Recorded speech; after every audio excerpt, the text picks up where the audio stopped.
What's up, guys? We are the Chain Lift. I'm Adam. He's Mark. Yep.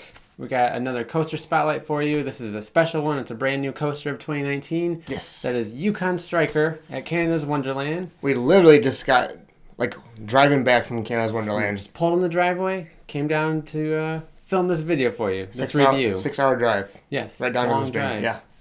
But, so we're going to give you the stats, the history. There's not a lot of history because it's new, but our thoughts of it. And then at the end of it, we'll rate it on a scale of 1 to 10 using Coaster Boy. Okay. So, it has a height of 223 feet. It has a drop of 245 feet. Has a track length of 3,625 feet. 4 inversions. You got the world's tallest Immelman in the world. Then you got a 0G roll, then a vertical loop, and then another Immelman. And that is the first vertical loop on a dive coaster. First vertical loop on a dive coaster. Another factoid for you. Another factoid for you. Throwing them out. Yeah.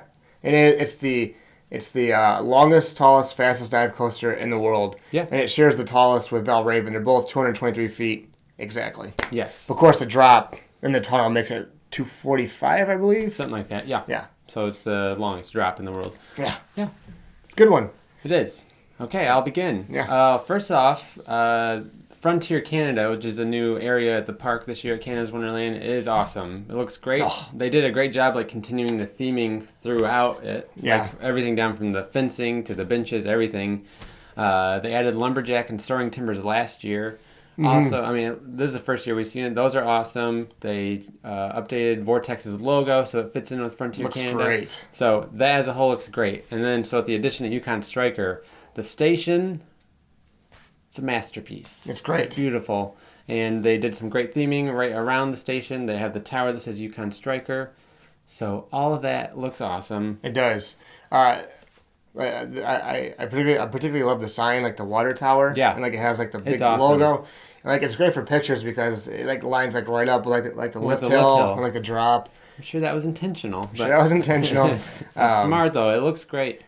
You feel like you're in the Yukon Frontier. Frontier Canada. That's what you feel like. Yeah, it does. It's awesome. They did an amazing job. Even the queue line's really nice and They have a lot of pine trees there. I don't know if they added the pine trees or they're there before, but I mean it adds to the overall theming and feeling of that area. You have small touches before you kind of get up to the station. You walk underneath the track and it's nice stairs that themed. There's little knickknacks all around barrels and boxes and all sorts of little parts of the story of the theme of the ride. So. And then you can't talk about Yukon Strike without talking about that new bin system. Oh yeah, leading up to the station from all that cool stuff. The bin system works really well. Where you put your loose articles. Yeah. Yeah. I was actually really impressed with how it works. So you put your stuff in before you load on, then a conveyor system kind of carries it up and over the coaster track and then back onto the other side. So when you get off, it's there waiting for you. And there's station numbers, or the train numbers are on the bins. Yeah. So if I was on train 2, I know it has 2s on them.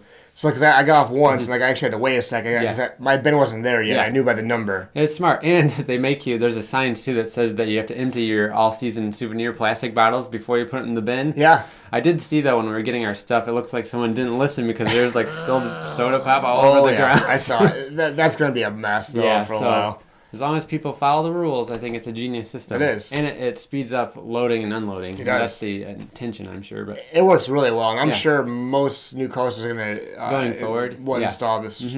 So it's clever. We did a question what happens if I'm sure that at some point it's going to stop. It's going to stop working. It just breaks down. I don't know. Someone's going to have to climb up there on a ladder and get your stuff down for you, or something. Or maybe they can pull it manually if somehow the motors break. I'm sure they have fish it manually. But I'm sure they have something figured out. So let's talk about the ride now. Okay, you want to go? You can go ahead. I'll go first. So first off, this is the third dive coaster I've been on. I've been on Valravn and Griffin. Same with me. This is number 3 for me. SheiKra will be next year. Yep. So for me, I think this is my new favorite dive coaster.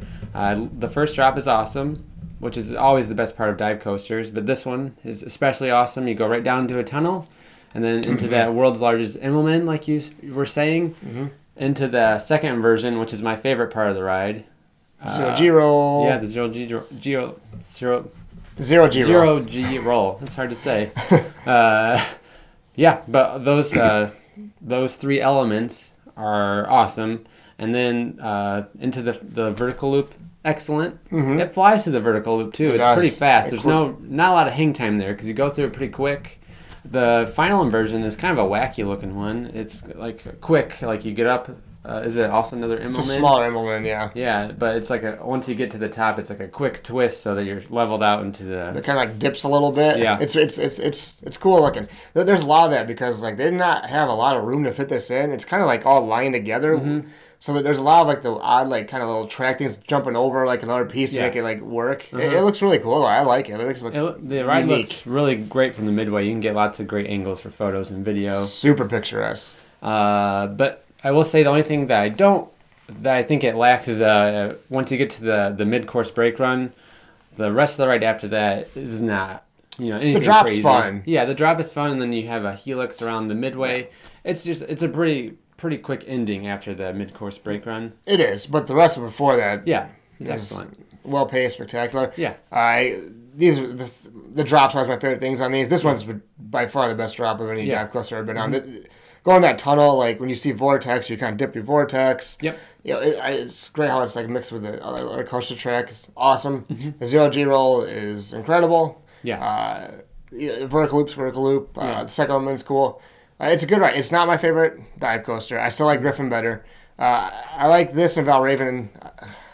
I think this one's better than Valraven by a touch to me. They're equal. I mean, they're both really good in their own ways. Yeah. I like Valraven better for a couple of reasons. I like Yukon Spreaker better for a couple of reasons. It's really, really good. I think it's perfect for that park. I know when we were there, the general public couldn't get enough of it. They loved it, yeah.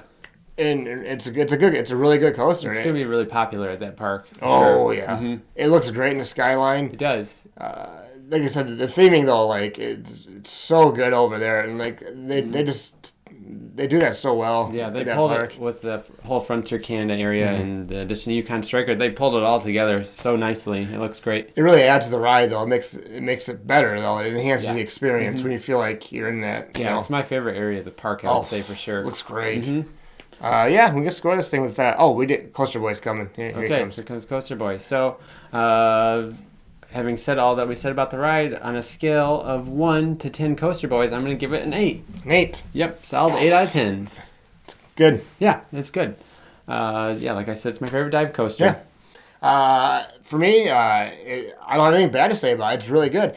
I'm going to give it an 8. I know, I mean, it's a good score. Like dive coasters, I don't like...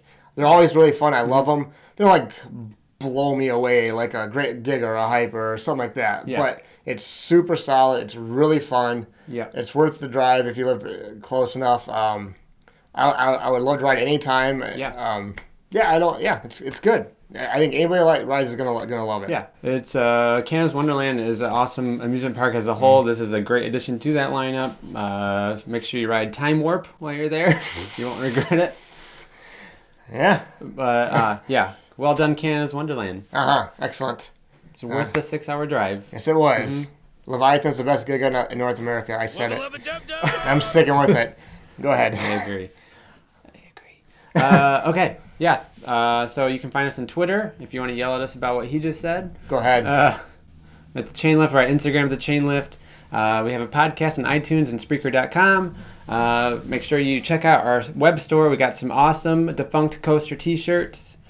Check those out. They're cool, and they're only like $15, $16. So yes, awesome. Can't beat that price.